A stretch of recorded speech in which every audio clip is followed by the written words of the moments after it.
Supreme court ने SC ST में कोटे को मंजूरी दे दी है, यानी कि अनुसूचित जाति और अनुसूचित जनजाति में कोटे को मंजूरी मिल चुकी है। अदालत का ये कहना है कि कोटे में कोटा असमानता के खिलाफ नहीं है। सुप्रीम कोर्ट के 7 जजों की पीठ ने ये कहा कि राज्य सरकार अनुसूचित जातियों और अनुसूचित जनजातियों में सब कैटेगरी बना सकती है, जिससे कि मूल और जरूरतमंद कैटेगरी को आरक्षण का अधिक फायदा मिलेगा।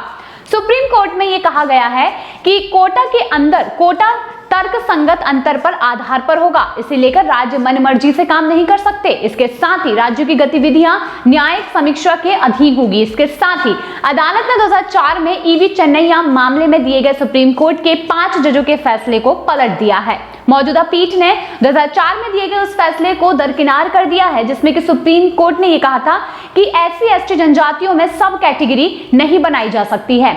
बता दें कि कोर्ट ने यह कहा था, हालांकि आरक्षण के बावजूद निचले तबके के लोगों को अपना पेशा छोड़ने में कठिनाइयां होती है। जस्टिस भूषण R गवई ने सामाजिक लोकतंत्र की जरूरत पर दिए गए BR आम्बेडकर की भाषण का हवाला देते हुए ये कहा कि पिछड़े समुदायों को प्राथमिकता देना राज्य का कर्तव्य है। अनुसूचित जाति, अनुसूचित जनजाति वर्ग के केवल कुछ लोग ही आरक्षण का लाभ उठा रहे हैं, लेकिन यहाँ पर जमीनी हकीकत से इनकार नहीं किया जा सकता कि SC ST के अंदर ऐसी श्रेणियां हैं जिन्हें कि सदियों से उत्पीड़न का सामना करना पड़ रहा है। जस्टिस गवई ने यह कहा कि सब कैटेगरी का आधार यह है कि एक बड़े समूह में से एक ग्रुप को अधिक भेदभाव का सामना करना पड़ता है।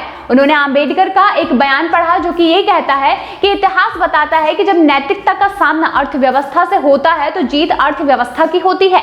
बताते चले कि सुप्रीम कोर्ट ने 6-1 के बहुमत से फैसला सुनाते हुए ये कहा कि हम मानते हैं कि सब कैटेगरी की अनुमति है, लेकिन जस्टिस बेला मारधुर्य द्विवेदी ने इससे असहमति जताई है। 2004 के फैसले में सुप्रीम कोर्ट ने यह कहा था कि राज्यों के पास आरक्षण देने के लिए अनुसूचित जाति और अनुसूचित जनजाति की सब कैटेगरी करने का अधिकार नहीं है। एक बार फिर सुप्रीम कोर्ट के समक्ष ये मुख्य मुद्दा SC और ST कैटेगरी के अंदर सब कैटेगरी यानी कि कोटे के अंदर कोटा का है, और अब कोर्ट यह बताएगा कि क्या अनुसूचित जाति और जनजाति श्रेणियों को सब कैटेगरी में रिजर्वेशन मिलेगा या फिर नहीं। क्या राज्य विधानसभाओं के पास कोटा के अंदर कोटा लागू करने का अधिकार है या फिर नहीं।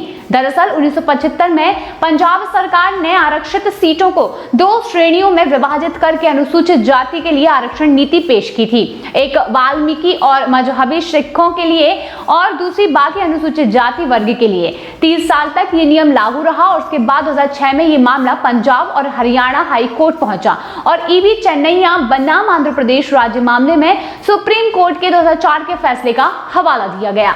पंजाब सरकार को झटका लगा और इस नीति को रद्द कर दिया गया। बता दें कि चेन्नैया फैसले में यह कहा गया था कि SC श्रेणी के अंदर सब कैटेगरी की अनुमति नहीं है, क्योंकि ये समानता के अधिकार का उल्लंघन है। बाद में पंजाब सरकार ने 2006 में वाल्मीकि और मजहबी सिखों को फिर से कोटा दिए जाने को लेकर एक नया कानून बनाया, जिसे कि 2010 में फिर से हाई कोर्ट में चुनौती दी गई। हाई कोर्ट ने इस नीति को भी रद्द कर दिया। ये मामला सुप्रीम कोर्ट तक पहुंचा। पंजाब सरकार ने तर्क दिया कि इंदिरा साहनी बनाम भारत संघ में सुप्रीम कोर्ट के 1992 के फैसले के तहत यह स्वीकार था, जिससे कि अन्य पिछड़ा वर्ग यानी कि OBC के अंदर सब कैटेगरी की अनुमति दी गई थी।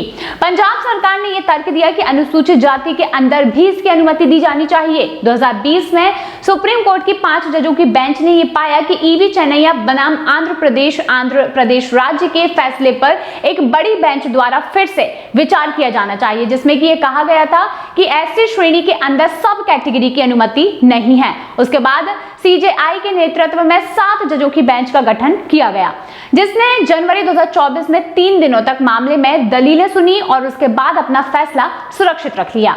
दोस्तों, आपने जाना ही होगा कि 2050 में EV चेन्नैया बनाम आंध्र प्रदेश राज्य केस में सुप्रीम कोर्ट ने यह कहा था कि अनुसूचित जाति की सूची में जातियों को हटाने और जोड़ने का अधिकार सिर्फ राष्ट्रपति को है।